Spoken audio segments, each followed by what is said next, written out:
Welcome to the Giggles and Goals Hey, podcast. Hey, I'm Leonie. I'm Crystal-Dior.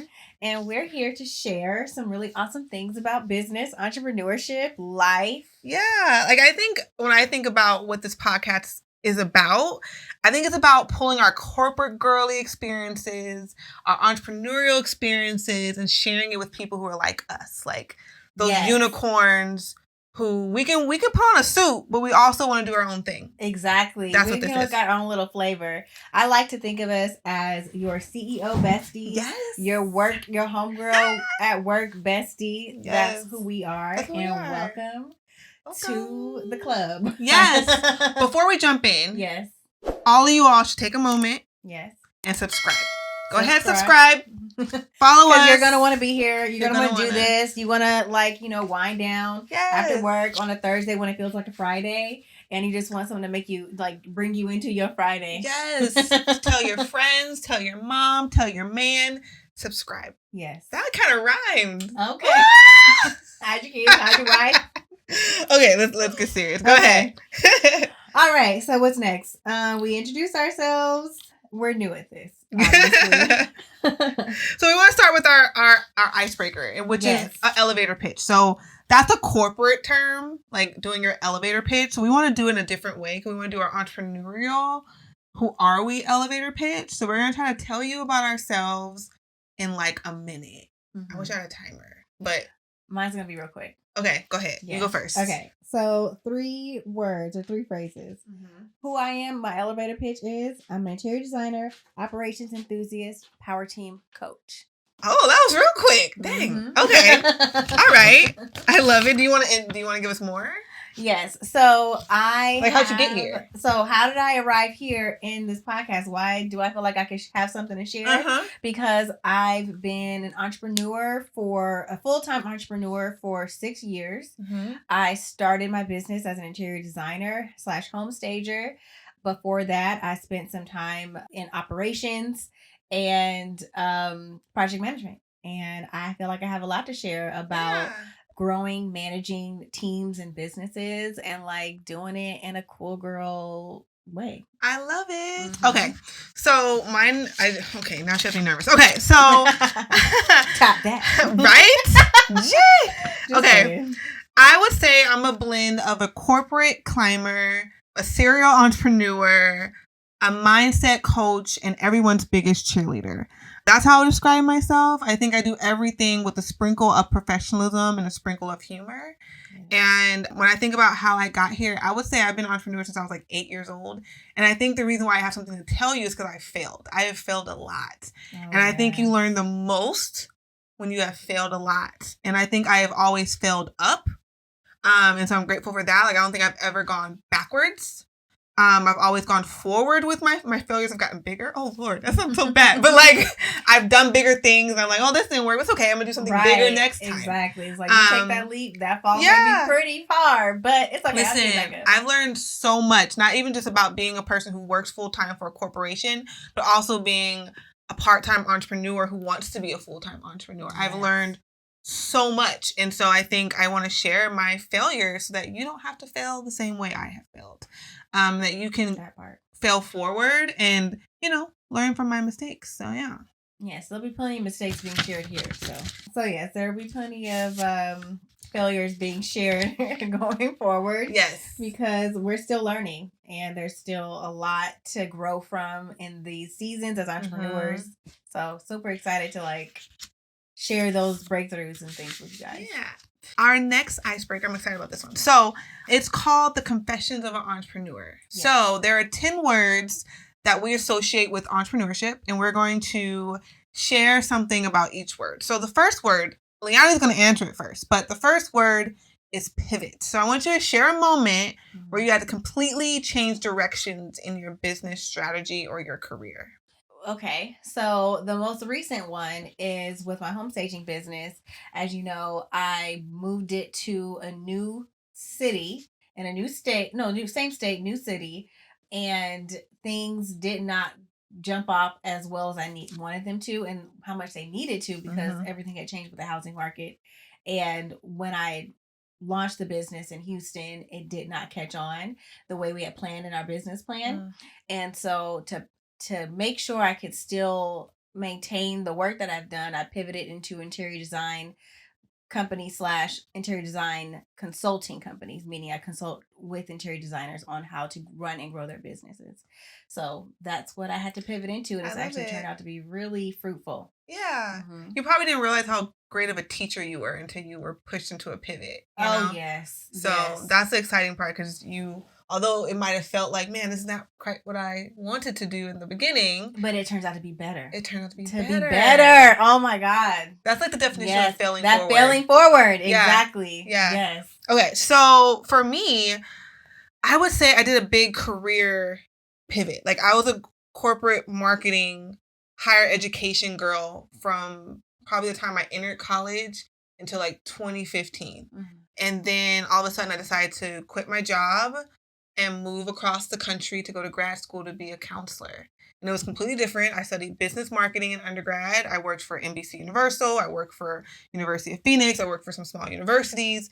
Like, I had done nothing mental health related outside of like being the designated counselor for people for free. Like go-to person. Right? Yes. And I completely just stopped everything and moved across country and became a therapist. So that was a big shift.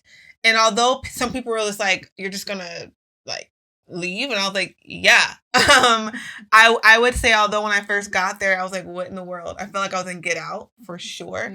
The city I was in was like middle of nowhere. I think I realized how strong I was in that season. I realized that I'm a lot more capable than I thought of, like, just surviving on my own. And embracing the unknown, Bobby, was the most meaningful part of my journey. I pandemicked by myself away from my whole family. Really? Yeah, because in 2020 I was in Florida, and that's hard. when I tell you no family in Florida, nobody. There's nobody there. So I was completely by myself, pandemicking, quarantining, and it was just crazy. So I think it was a testament of me realizing how resilient I was and how mentally strong I am, because there was a lot going on during that time. It was a lot. A lot. And to go through that lot without the people who knew me the best, the people who I could trust the most. You had to feel so vulnerable. It was crazy. My mom would try, like, she would mail me masks and stuff. Why wouldn't you fly home if you was in the house? Because I was still in grad school. I had to graduate. But you could, it wasn't remote? Classes were, but not my practicum. I had to meet with clients. So if I had left, then I would have pushed my graduation a year. And I was like, ain't nobody paying an extra year tuition. So I found a site that was still doing in-person sessions, and I was still working. Wow. And then I was working full-time at the university I was at, and I was still having to go in there sometimes. So, I couldn't leave. Okay. And honestly, I think California was a little bit crazier than it was in Florida. So I was like, you thought it was crazier? Yeah. I was in the Bay Area during that time. We were on lockdown. Yeah, that was crazy. Oh yeah, Florida wasn't locked down. Yeah. It's funny. My perspective of crazy, it was like Texas and Florida. I'm no, like, y'all ain't this is the thing. Like, I mainly stayed home, but I like the option to go outside. You know what I mean? Callie was like real strict. And as much as I love mom and dad, listen to this, I love y'all. They are not my favorite roommates. Oh. They are not. And so just a thought.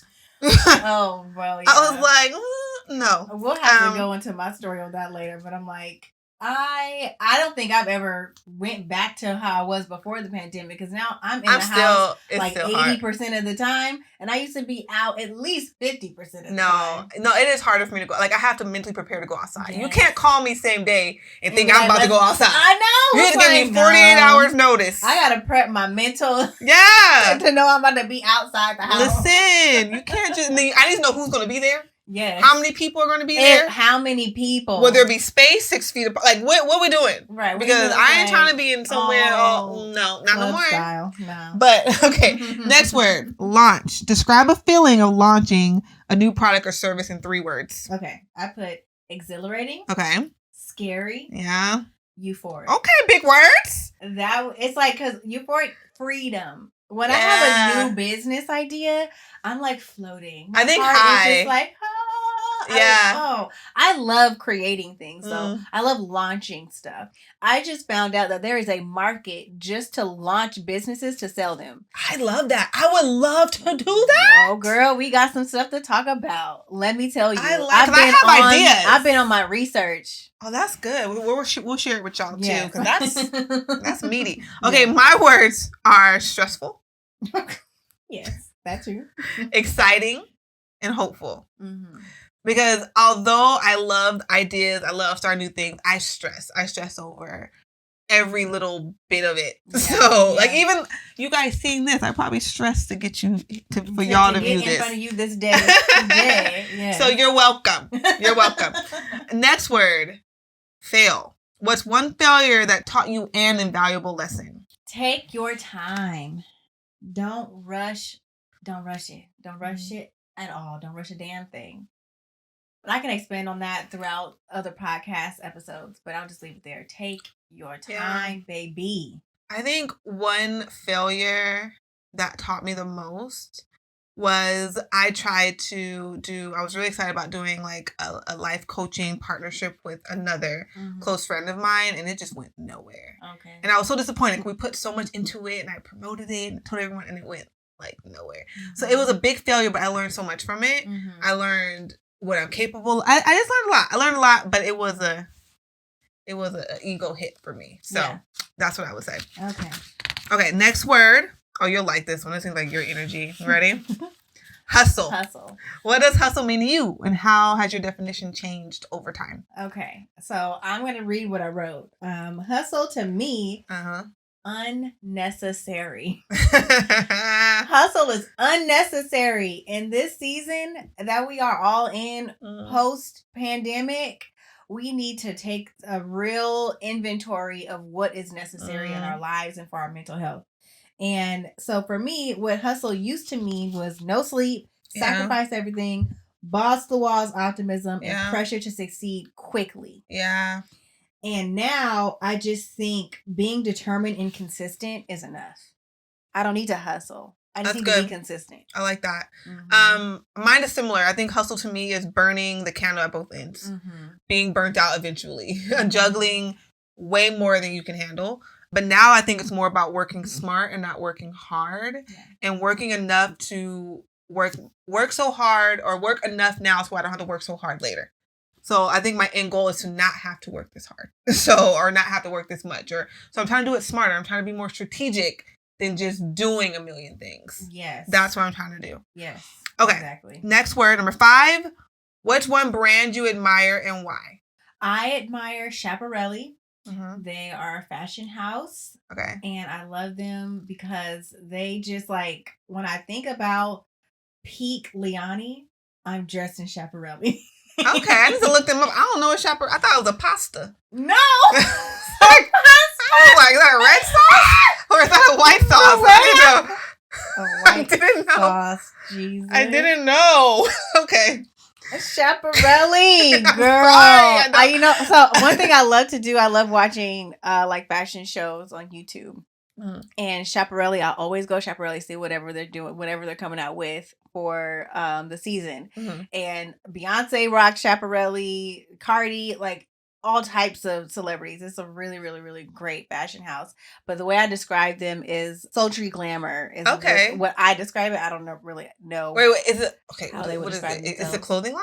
Yes. Okay. I don't know. Why is she judging me? Couture, girl. Yes. Oh, it's couture. Okay. And maybe it's Schiaparelli. I think it's Schiaparelli, not Schiaparelli, but it whatever. It's spelled SCH. I still thought it was food. Okay. I did.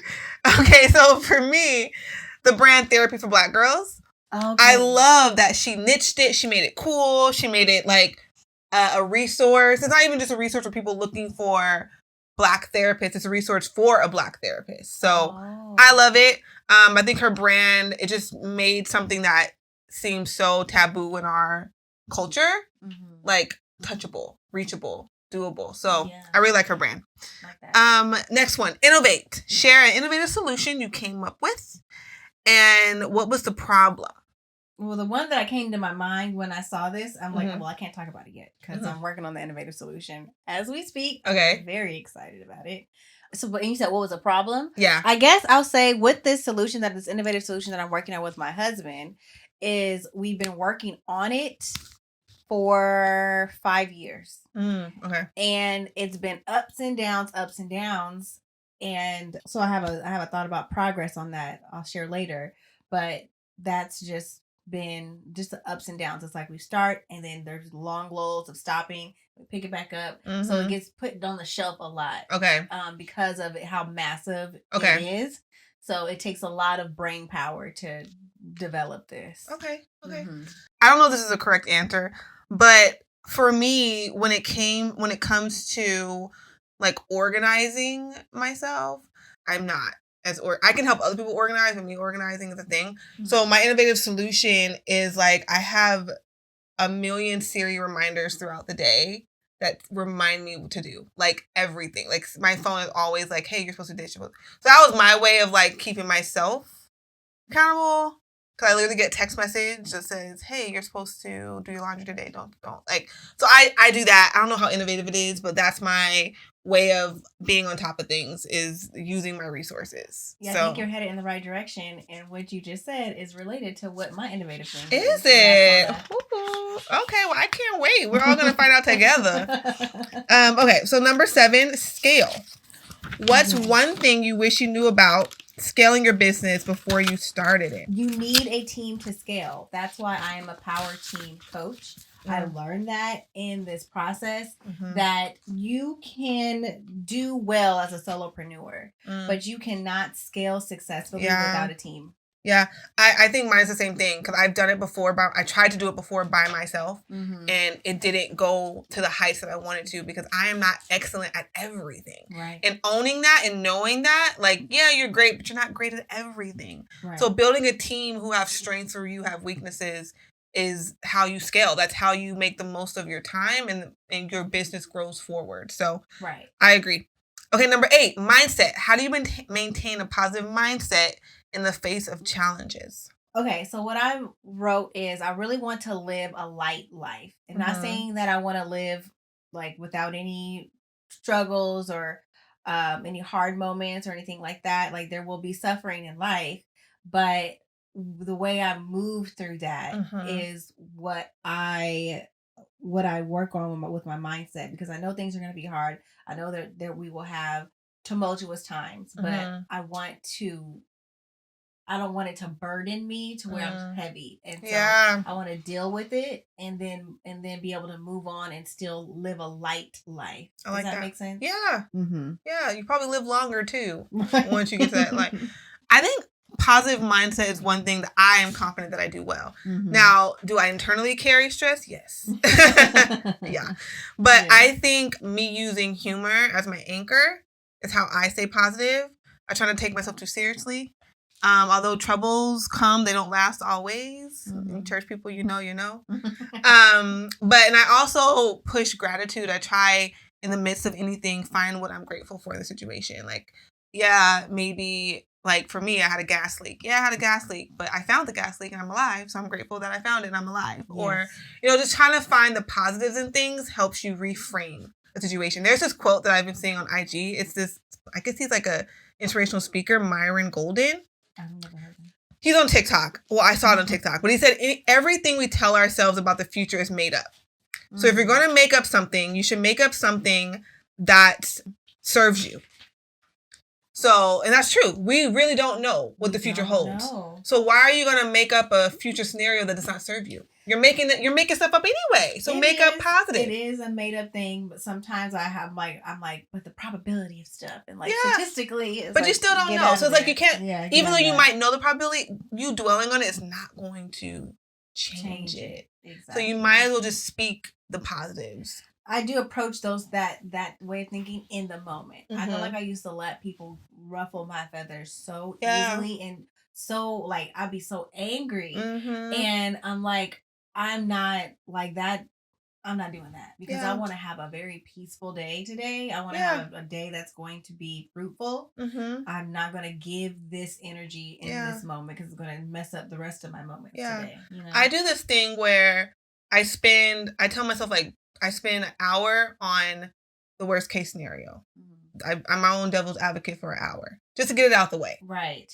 I'm not naive. I'm not gonna pretend like there aren't. You're like, oh, I'm never gonna have a day. Right. Like I tell myself, some days you spiral. Anything can like even with my job. I love my job, but they could fire me tomorrow. Mm-hmm. Right. What will I do if they fire me tomorrow? So I've thought about these things. I think about it. I have a soft plan on it, and I don't think about it again. And I focus on the positive because if something happens, I could pull that soft plan out, but I'm not gonna spend my days worried about plan B when I'm living in the positives of plan A. So I think it's okay to like acknowledge that things can go wrong, right, and build a plan for it, but don't dwell on it. Don't let that be what you spend most of your time doing. Because what you water is what will grow. So, oh my God, yeah, I think that's important. Okay, 9, network. Yes. Share a surprising benefit you've gained from networking. So what I learned from networking is that it's not necessary in the way that I think that I was taught to network when I first came in as an entrepreneur, which was go to the networking meetings, go to the networking happy hours, do all the one-on-ones and things like that. Mm-hmm. And through my consulting business, I learned if you market right, you don't have to network to be in everybody's face and try to make a connection with everybody. I use the word working the room. Oh. So when I know that I have a good marketing plan, like I have a robust marketing solution for my company or whoever I'm talking to, as far as who I'm consulting with, I tell myself and I let them know, you worry less about networking and having to work the room with people you don't know when you know you could bring in business through marketing. Mm-hmm. That way, when you're actually at a networking event, meeting people face to face, you could focus on making a real connection with somebody and maybe getting that connection, meeting that one person that will serve you better than trying to get 10 people's contacts. You know what I'm saying? Yeah, I agree with that. But for those of you who maybe you're like me, you're a full-timer and a part-timer when it comes to entrepreneurship, I think entrepreneurship, networking, it depends on what you're trying to do in your, if you're selling a thing versus service, like it depends, right? If you're selling a product, maybe you want to go to certain events so people know. Maybe you want to go to like a conference that's focused on your thing, right? Possibly. Like for me, mental health, me going to counseling conferences, me networking with people in my field, it could help me get jobs or speaking engagements or opportunities. I know one opportunity that I had when I started my internship at NBC Universal back in a long time ago, that was a lady at church that I knew. She didn't really know me personally. We went to the same church. I told her I want an internship. She said, okay, show up Monday at 8 a.m. And I said, okay. And I showed up to orientation. I didn't even know I had the internship. She just gave it to me because she knew me. Wow. And I remember sitting in the room with it was 50 people. People had flown in from other countries, other states for this NBC internship. And I remember people saying, yeah, I applied months ago. And I was like, oh. Oh, no. It was multiple people that got the internship? It was NBC Universal's big internship program. Got it. So it was going across many different departments at NBC Universal. And it was on the lot in Burbank. So it was different departments. So it was like 50 interns. Okay. I was in the department by myself, but overall it was 50 interns. Mm-hmm. And so we all did orientation together. So all these people have been like looking at the internship, plotting for it. Right. Some of them came from other states and were paying rent somewhere. And I just mentioned it to her the week before that I really want an internship. And she was like, come Monday. And I was love that. So I was just favored. And it wasn't like I was trying to network with her. Mm-hmm. It was just a genuine connection. So I sometimes think people think networking, you have to be fake or you have to like have this perfect pitch together or you have to just go be nice to people. Make friends. Yes. That's easy to say for someone who could be social. And I do have my times where I can be social and when I'm not. But for the people who like, you really have social anxiety. Yeah. But that's what I'm saying. Don't make it a thing. Just make friends. Like, don't even intentionally do it. Just pull from your friends you have. Mm-hmm. Like us sitting here right now, we technically networked our way here. We did. Like we're friends from college, 2000 and we don't even talk about the year. Long time ago. Okay. We went to school together. We didn't think we'd be doing a podcast together years later. Correct. It's really crazy. Yeah. Or I've sent people who were talking about they want to interior design their space. I'll be like, oh, Leonie, that's networking. Yeah. You didn't purposely try to network with me. We were just friends, right? Yes. So I think sometimes it doesn't have to be so like strategic. Just I agree. Pull upon your people that you know. That is true. I was introduced to networking that way differently, going from 9 to 5 to then cold turkey quitting my job and going into the networking space. I didn't really, all I knew was apply for a job and get the job before. Never networked to get a job. And then once I became an entrepreneur, started networking, things started to open up for me. Yeah. No, it can be. Like my sister, she's great at like going into a random, I don't know, chamber commerce event and leaving with like 9 people thinking they're best friends and wanting, like she's great awesome. At that. Like she could sell you your shoes off of your feet. Like she just, that's not my thing. I do better with like, I didn't mean to network with you, but you happen to want to help me. Like I do better with that, so I get it. I'd be too awkward. I can reel people in, but then it's like you get to talking to me, and it's like if it's not like if I don't have an agenda, if I'm just like free flowing, who knows what's gonna come out of my mouth? Oh Lord Jesus, it's a fire. Oh my God. It's too much pressure. Okay, well, number 10, our last one. Yeah. What's your best tip for maintaining a work-life balance? Take your time at achieving your goals. You will still succeed when you take your time, tiny steps at a time. That's good. I would say mine is schedule downtime as if you're scheduling like something important, quote unquote. Mm-hmm. So, you know, like put time in, like I'm going to get my hair done, or I'm going to go get a mani-pedi, or I'm just going to chill and watch Netflix. Like schedule it as just as important as your other things, because you have to give your brain a rest. Like you do. Burnout is such a real thing. Like burnout is so incredible. And the thing about burnout, and I think people don't think about it when they're in the midst of grinding. So you're thinking, no, I have to push. I don't want to let my customers down. I don't want to let my clients down. I don't want to, right? But if you burn out and you drop the ball, that's a lot worse than if you were to tell them up front, hey, I need to take a week off to do this or that. I will circle back with you in 14 days. That's better. And then like, okay, no problem. Then you pushing through and then you burn out and you drop the ball, or you go missing because you're having a nervous breakdown. Or, you know, you freak out and throw your laptop because I don't know how people act. But you know what I'm saying? So it's better if you schedule yourself to be balanced than the balance to force itself on you. Correct. Like, and for me, when it comes to balance, the reason why I say take your time, because balance was forced on me when having my child Maverick, my 6-month-old baby. Mm-hmm. And before having her, I'm like, me and my husband are like, we want to slow down. It's just like, go. But when it's just us living together, like we fresh out of college, just in our husband and wife in our home, we could grind from day till night, work grinding.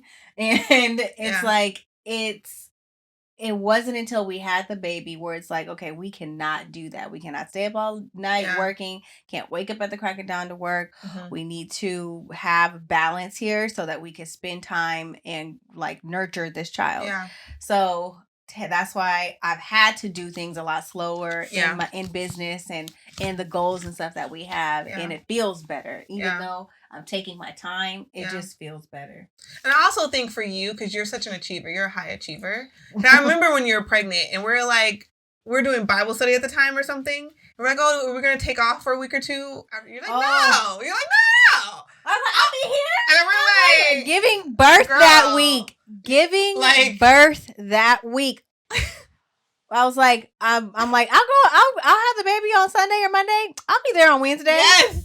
And we're all like, girl, you're pushing a human out of your body. This is my first child. And I had no idea. You're such an achiever. Like, I had no idea. But that shows that she's not dramatic. Let me tell you, I haven't had no baby yet, but the day I find out I'm pregnant, at day 1 of pregnancy, listen. She said I'm not dramatic. Husband, be ready. I am dramatic. I know that about myself. I feel like you were like, no, I can do it. I'm good. I would be like, no, I'm not good. That's where the drama came from, thinking that I could do that. True. That's true. That was stupid. But you're here, and then baby 2, you'll be like, no, I need a month off. Baby 2, girl, no. We on that one. That show make Maverick our only child, y'all. We on one. Like, me and Maverick, we cool right now, okay? It's like, just the two of us and your daddy. We can make what is this song? Why are you an afterthought? Poor Robert, man. He's not an afterthought. That's just my girl. Okay, well, we're entering our last segment here, and we want to talk about highs and lows. We're each going to give you one high, one low, and then do you want to go first, Leonie? Yes. What's your high? Oh, the high of being an entrepreneur is building a network. So going back to network, with marketing, you can build your own network. Mm-hmm. And so building a network, creating revenue from thin air, and having like people trusting you, this one person or this small company, to say, I'm going to trust you and I'm going to give you this money to do this thing that you said you could do. Yeah. That's really validating. I really love that about entrepreneurship. I like that too. Okay, what's your low? Ooh, low is the time suck and the riskiness of business, and like how high you can get when you climb, and like, ooh, if I don't make this, that's a far fall. Yeah. I would say the high is when you're in like that like honeymoon stage of your business. Oh yes, like that. When you got the business name. We just met. Yes, like you know, like, oh, this is gonna be the color scheme. Listen, it's a photo shoot. It's like we just met. We caught eyes. Yes, that I done bought the domain name. I'm quick. So I have so many domain names. I have so many domain names and emails. Gmail is probably tired of me. Okay? Because every time I get an idea, it'll be 4 a.m. I'm like, let me steal that. And it got to be professional. Like, I think somebody gonna have my idea. It can't be business at Gmail. It's got to be my name at business. Yes, name. yeah, So and it has to be a .com. It's a whole thing. Right. But so the high, I think, is the honeymoon stage when you have this new idea and you think you just like are the next like, you know, creator of, I don't know. What? Like creator of what? Anything. The app, that hairline. Like you just created Tesla. Like whatever. You just thought of something that's so like, and I be thinking that when I have my ideas, I'd be like, oh this is about to kill them. No, and then I Google it. It's like everybody's doing this. But I Google it and find out someone's doing it. I get It's like when you get ready to buy a car and like all of a sudden you see everybody got that car. That's how it is. Like, how come I thought this was groundbreaking? I'm creating this because I'm like, oh, we need this. And then I go and do the research and be like, well, how come I didn't find this until I wanted to make it? Yeah. And I think to jump on my low, the low is when you realize this, like, especially like a couple days go by, you're like, that idea wasn't as great as I thought it was 4 days ago. Exactly. And that's why I said, take your time. Because you could sit with that idea and realize that is a dumb idea. Like, don't elope. You know, go to marriage counseling. Right, like think about it. You know, take a walk, let it marinate. That idea will iterate over and over and over again. But also, don't let it take too long. But give yourself a time frame. Don't overnight. Maybe like 24 hours. No, maybe give yourself. I'm gonna give it a week or to 30 days, depending on how big the decision. Or like flush it out, do your pros and cons, see how you feel after you do all that. But the high is my exciting part, but the low is when it's not as exciting as I thought. Like I realized, I can't quit my job. Through those thoughts. Yes, it does help you think through those thoughts faster. Yeah, and perplexity is also a good one too. Yeah, I like that. Okay, so now you guys know us. Yes. Hi. How you doing? So we want to say who this podcast is for. Yes. If you don't already know, if you haven't already got the vibrations that we're giving you, I would say I think very high vibrational content right here. Okay. I think this podcast for me is for those looking to shift their mindset and pivot to the next stage of life, and those who are looking to change their lives from the inside out. Yes. And for the fun, pretty girls who want to giggle, because we love to laugh. Yeah. And who's out there trying to get at their goals. Real. Yeah. And someone who maybe you just want to like laugh with people who have done some things. just come laugh with us. We've done some things. And when it comes to entrepreneurship. Just come giggle with us. Workplace. You know? Exactly. Because we just want to have fun at the end of the day. Yeah. Like, we all got to work. We all got to make $1. Why not have some fun doing it? Yeah, I don't know why. I think when you think business, people think serious. It doesn't have to be. I want to be relaxed. That's why I'm here. Like you can be professional and fun. You can be professional and lighthearted. You don't have to be like, you know. Exactly. So I'm a little off my rocker a little bit. Just a little bit. But we hope you enjoyed your time with us. We're giving you 2 episodes this week, so you have another one, so jump to the next one. Yes. And make sure you follow us on Instagram at Giggles and Goals. Yes. And on YouTube at Giggles and Goals. Right. And you can find our individual companies, our individual brands. So if you're looking for a mindset coach or if you're looking for a life coach, you can find my IG. And if you're looking for a business strategist, consultant, interior designer, stager, you can find Leonie's business there as well. So follow us.